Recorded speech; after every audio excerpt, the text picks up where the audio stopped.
Souvenons-nous qu'il y a 15 jours, nous avons abordé ensemble le thème d'être transformé pour aller plus loin. Et oui, il y a des saisons, il y a des étapes de nos vies où c'est que nous avons besoin de nous arrêter à ce que nous avons appelé Yabok, qui signifie en hébreu pause.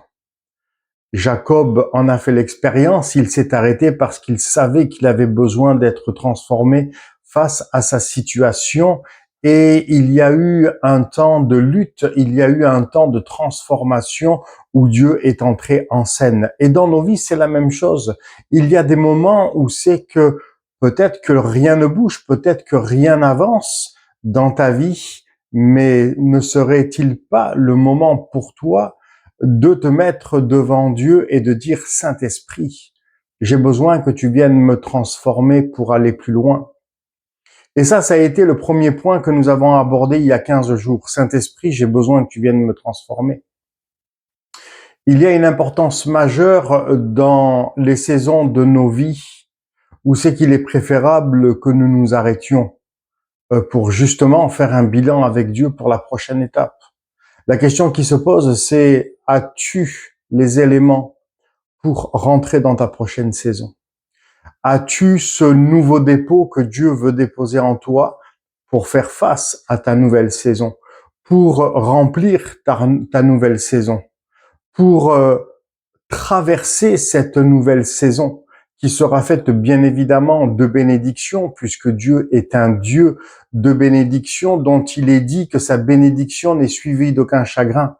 Mais dans la bénédiction, il y a aussi parfois un lot de lutte, de combat, d'incompréhension, d'inconfort, de contrariété qu'il nous faut percevoir avec la parole de Dieu, au regard de la parole de Dieu. Donc, sommes-nous prêts pour aller dans cette nouvelle saison?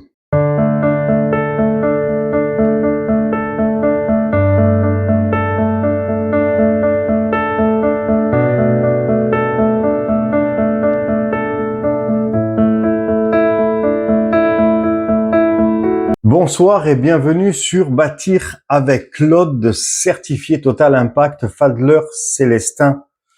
Ce soir, nous allons, comme convenu, aborder le deuxième point. Le deuxième point qui s'intitule « Rentrer dans une réelle conversation avec Dieu ». C'est parti. Rentrer dans une vraie conversation avec Dieu, c'est aussi tout simplement, comme l'a fait Jacob, exposer ses limites.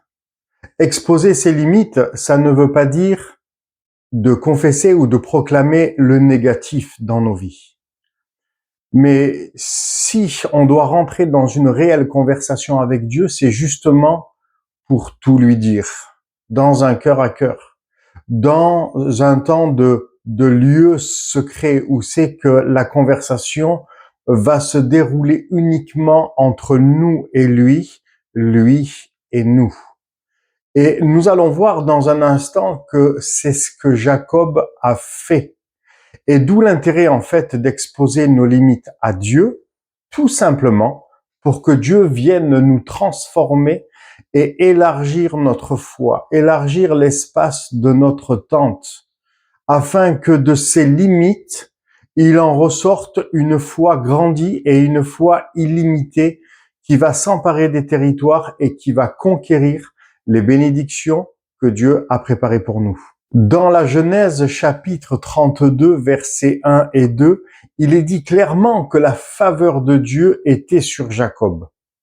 Alors, dans ces cas-là, puisque la faveur de Dieu était sur Jacob, pourquoi Jacob a besoin d'exposer ses limites à Dieu? Eh bien, tout simplement parce que Dieu avait dit à Jacob de retourner au pays de sa naissance. Et Jacob sait très bien que pour retourner au pays de sa naissance, il va devoir passer et traverser Séhir. Séhir, le pays où habite son frère Ésaü. Et la parole de Dieu nous dit très clairement que Jacob va être dans une grande angoisse, qu'il va être rempli de peur, qu'il va être rempli de crainte, au point de mettre lui-même en place un scénario pour justement échapper à la main de son frère. Mais Jacob n'avait pas réellement encore tout compris le plan de Dieu pour sa vie. Permettez-moi de vous lire au chapitre 32, le verset 4 à 7. Il donna cet ordre: voici ce que vous direz à mon seigneur Ésaü. Ainsi parle ton serviteur Jacob, j'ai séjourné chez Laban et j'y suis resté jusqu'à présent. J'ai des bœufs, des ânes, des brebis, des serviteurs et des servantes.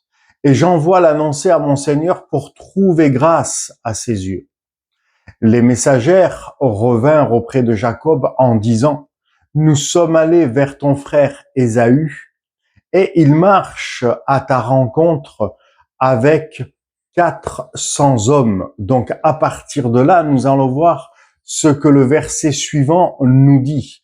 Jacob n'est plus dans un état de confort. Donc, il est dit,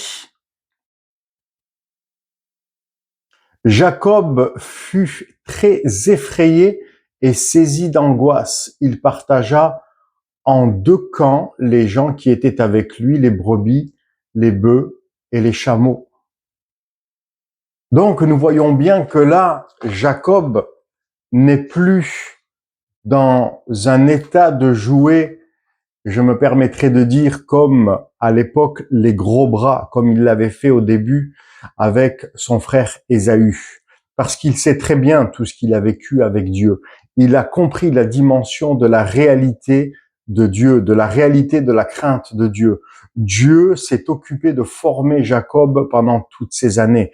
Et là, il est en face d'une situation où c'est qu'il va rentrer dans une réelle conversation avec Dieu que nous allons voir maintenant. Dans le même chapitre, Genèse 32, verset 9, et dans la suite des autres versets, nous allons voir le comportement et la conversation que Jacob va avoir avec Dieu, sa manière de lui parler en face de ses limites, en face d'une réalité, d'une situation qui ne gère plus et qui ne contrôle plus. Jacob dit: Dieu de mon père Abraham, Dieu de mon père Isaac, Éternel qui m'a dit: retourne dans ton pays et dans ton lieu de naissance et je te ferai du bien. Donc nous voyons bien que là Jacob insiste et dit à Dieu: Seigneur, c'est toi qui m'as dit de retourner au pays de ma naissance et tu as dit toi-même que tu me feras du bien. Donc là, il appuie ce texte pour faire rappeler, il appuie cette promesse et il la rappelle à Dieu. Et il continue en disant: je suis trop petit pour toutes ces grâces, pour toute ta fidélité dont tu as usé envers ton serviteur, car j'ai passé ce Jourdain avec mon bâton et maintenant je forme deux camps. Délivre-moi, je te prie, de la main de mon frère, de la main d'Ésaü, car je crains qu'il ne vienne et qu'il me frappe avec la mère et les enfants. Et toi, tu as dit: je te ferai du bien.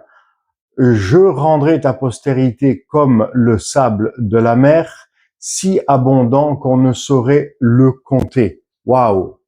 C'est puissant ce que Jacob, est en train de dire à Dieu. Il est à la fois dans une situation de panique, d'affolement et de grande angoisse parce qu'il pense et il croit que son frère Ésaü vient avec 400 hommes pour le tuer, pour le liquider. Et en même temps, il est en train de faire rappeler à Dieu tout ce que Dieu a dit à son sujet. Et c'est là que ça devient intéressant et c'est là que Dieu va avoir toute la place d'entrer en scène pour opérer dans le cœur de Jacob tout ce qui a besoin d'être opéré, tout ce qui a besoin d'être ôté, tout ce qui a besoin d'être à maintenant déposé pour que Jacob soit transformé et qu'il puisse faire face à cette nouvelle étape, à savoir rencontrer son frère Ésaü. Donc nous voyons bien que Jacob était réellement conscient qu'il devait être transformé par Dieu. D'ailleurs, au chapitre 32, verset 24, il nous est dit que Jacob demeura seul. Jacob n'a pas été arrêté par Dieu, c'est Jacob qui a décidé de s'arrêter là et d'avoir cette conversation nouvelle avec Dieu. Et il lui a dit: c'est comme en fait s'il lui disait, Seigneur, maintenant vas-y, fais ce que tu veux dans ma vie, fais ce que tu as à faire. Tu sais très bien ce que tu as à faire dans mon cœur pour que je sois transformé. Alors, je te donne carte blanche illimitée dans toute ma vie, dans tout mon être. Vas-y, viens, ayons une conversation ensemble et Seigneur, fais tout ce que tu as besoin de faire en moi pour que je sois transformé encore continuellement. Ne pensons pas que la transformation, c'est juste au moment de la conversion, de la nouvelle naissance. Ne pensons pas cela. La transformation est un processus dans les diverses étapes de notre vie en vue des nouvelles saisons auxquelles Dieu nous appelle. Et ça a besoin d'une transformation. Et comme je le disais dans le premier point, il y a 15 jours, c'est la même chose que le niveau scolaire. On ne va pas rester toute notre vie à la maternelle. On ne va pas rester toute notre vie au cours élémentaire. On ne va pas rester toute notre vie au lycée, au collège. D'accord?